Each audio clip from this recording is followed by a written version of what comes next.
रायबरेली जिले में ग्राम नुनेरा पोस्ट अजीतपुर थाना खीरू तहसील लालगंज के निवासी अंजनी कुमार पुत्र स्वर्गीय रामराज ने जिलाधिकारी कार्यालय में अनोखा प्रदर्शन कर न्याय की गुहार लगाई है।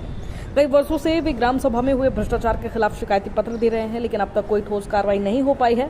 आज फिर उन्होंने शिकायत दर्ज कराया है। साथ ही पीड़ित ने बताया कि पंचायत भवन निर्माण, सड़क निर्माण और ग्राम सभा के अन्य कार्यों में भारी अनियमितता बरती गई है। सरकार द्वारा आवंटित बजट की सही उपयोग नहीं हुआ और लगातार बंदरबाट किया जा रहा है। इन मामलों में अब तक कोई जांच नहीं हुई। शिकायत संज्ञान में लेते सिटी मजिस्ट्रेट ने आश्वासन दिया है कि जल्द ही उचित कार्रवाई की जाएगी और जांच टीम गठित कर मामले की जांच भी कराई जाएगी। रायबरेली में एक मामला ऐसा है जो सुर्खियों में लगातार 6 से या 7 महीने में बना रहता है। एक ऐसा पीड़ित जो लगातार जिला अधिकारी कार्यालय, विकास भवन लगातार चक्कर लगा रहे हैं, लेकिन उनको न्याय नहीं मिल पा रहा है। मामला जुड़ा है गांव क्षेत्र से।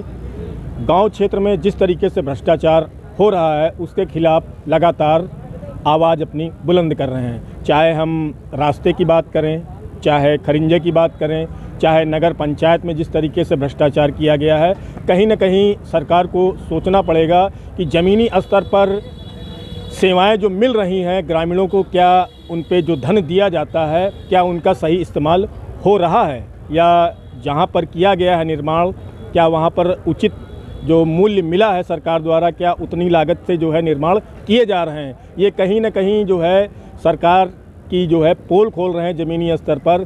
कहीं पर बजट आ रहा है 20 लाख का जहाँ पे खर्च किए जा रहे हैं 10 लाख, कहीं पर जो है शौचालय के लिए बजट आ रहा है 5 लाख का, खर्च किए जा रहे हैं 2.5 लाख।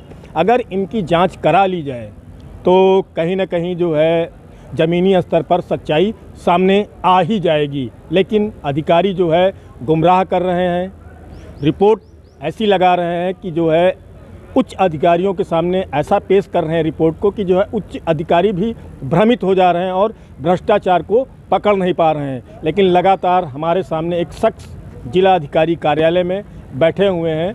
हम देख सकते हैं, नाम है इनका अंजनी कुमार, ग्राम सभा नुनेरा, थाना खीरू, तहसील लालगंज से आए हुए हैं। लगातार सिस्टम के खिलाफ जो है आवाज़ अपनी बुलंद कर रहे हैं और भ्रष्टाचार के खिलाफ जो है लगातार लड़ाई लड़ रहे हैं। लेकिन भ्रष्टाचारी भी इतने हावी हैं कि इनको वर्षों लग जा रहे हैं, अभी तक न्याय नहीं मिल पा रहा। हम इन्हीं की पीड़ा जो है इन्हीं की जुबानी जानेंगे।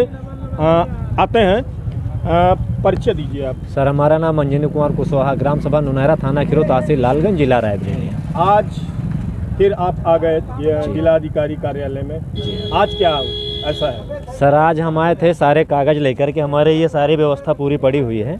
हम सारी व्यवस्था, क्योंकि अगर हम लगातार कानून के जिम्मेदार अधिकारियों के खिलाफ आवाज़ उठा रहे हैं तो पहले हम भी अपने तरफ से मजबूत होकर के आए हैं कि मान लिया किसी प्रकार की कोई कार्रवाई, क्योंकि भाई इन लोगों के जेब में और पेन में बहुत ताकत है, तो हम पूरी व्यवस्था से आए हैं कि हमारे मीडिया के भाई रहे, जो अन्य जिम्मेदार अधिकारी रहे, काफ़ी पब्लिक रही, सबके समक्ष हमने सबके सामने अपनी बात रखी है कि अगर हमारे कागज़ों पे सच्चाई है तो ये अधिकारी जो बैठे हुए हैं, अधिकारी आज तक क्यों इस पर लीपापोती का दावा जो अधिकारियों के द्वारा, इनके जो छोटे अधिकारी हैं वो दे रहे हैं, तो उसी पर जिम्मेदार अधिकारी फिर लीपापोती करके मामले को जो है लखनऊ भेज करके मुख्यमंत्री जी के यहाँ तक का मामला निस्तारण किया जा रहा है।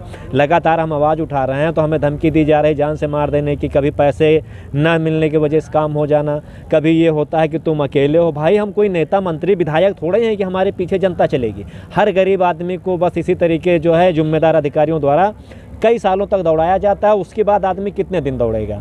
आदमी जाता है, कागज देता, सुनवाई नहीं होती, थक हार के बैठ जाता है। 5 साल हो गए हैं, हमारी हिम्मत नहीं टूटी। बाकी मन बहुत दुखी हो गया इस चीज़ में कि उत्तर प्रदेश के मुख्यमंत्री जी, इंडिया के किसी कोने में कोई विवाद होता है, कोई अपराध होता है तो वहाँ के लोग कहते हैं कि काश यहाँ योगी जी होते तो आज मेरे साथ ये नहीं होता। और हम ये कह रहे हैं कि हमें बड़े दुख के साथ कहना पड़ रहा है कि यहाँ योगी जी हैं, फिर भी हमको ये करना पड़ रहा है। अब सोचिए आप, कितनी सोच और कितना धरातल पे सच्चाई है। 0 टॉलरेंस की बात आती है तो 0 टॉलरेंस का दावा तो रायबरेली में 0 है। मेन समस्या क्या आ रही है? सर, मेन समस्या ये आ रही है कि जो भी जिम्मेदार अधिकारी हैं वो जिम्मेदार अधिकारी भ्रष्टाचार खुद करवा रहे हैं। सच्चाई यही है। भ्रष्टाचार हुआ सर, पूर्व प्रधान के कार्यकाल में 1 करोड़ का रिकॉर्ड मैं यहाँ लेकर के बैठा हूँ, जिसमें पूरा बंदर बांट है।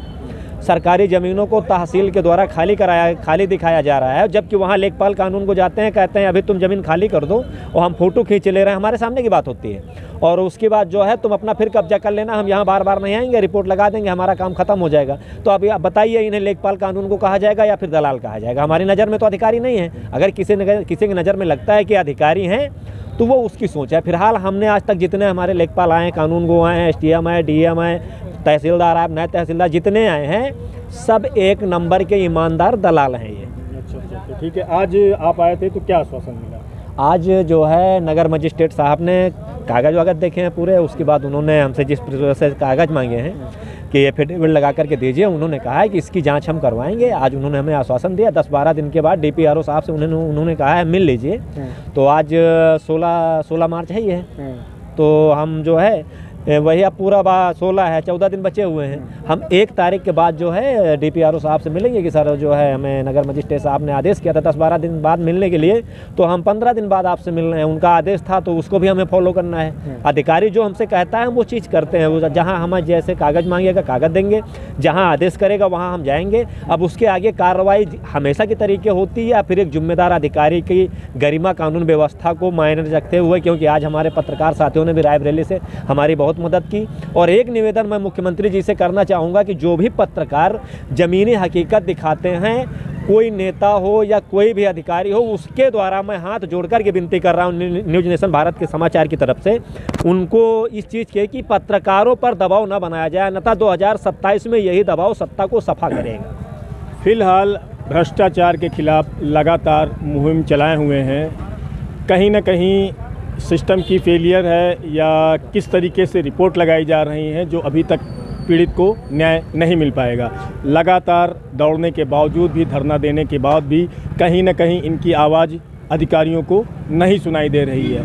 क्या कब तक सुनाई देगी इनकी आवाज़ और कब तक इनको न्याय मिलेगा? मैं बंस बहादुर सिंह, न्यूज़ नेशन भारत।